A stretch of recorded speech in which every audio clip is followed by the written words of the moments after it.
Irma made its second landfall in the U.S. on Marco Island on Florida's southwest coast. Now people there are coming in to survey the damage, and on the phone with us is Kevin Rambosk. He's the sheriff of Collier County, which includes Naples and Marco Island. Sheriff, it's nice to talk to you. How are they holding up? Hello, Shepard.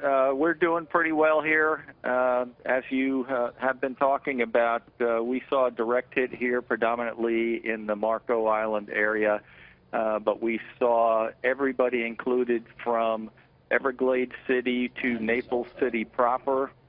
We sustained significant storm winds of 120 miles an hour to 140 mile an hour gusts.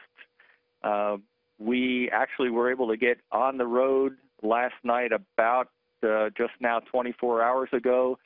We started doing emergency responses at that time. We worked through the night, but it wasn't really until about daybreak this morning we put up a helicopter and did some visual assessments of the county and found substantial flooding, damage to trees, some buildings, but we really haven't even gotten to the damage assessment portion of our role at this point. When do you think you're going to be able to allow people back in there, Sheriff? We've actually had a lot of requests for that. We're just telling people, listen, we have no power, we have no sewer, we have no water.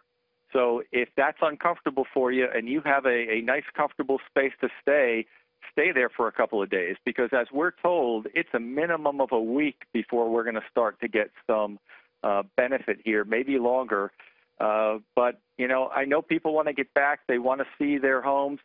We're going to get people into their areas, even the evacuation areas, as quickly as we can.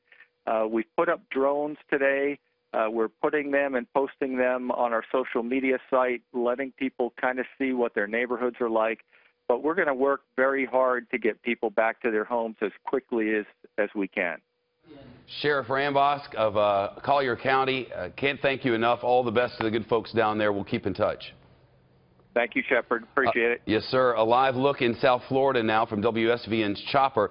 Ralph Rayburn is up in their Sky Cam. They call it 7 Sky Force. And just getting a look at this particular neighborhood and some of the damage there. We've seen partial roofs torn off and stuff like that. There's still some flooding in some areas, but certainly not the kind of damage that you would expect had they been hit with the storm that was possible.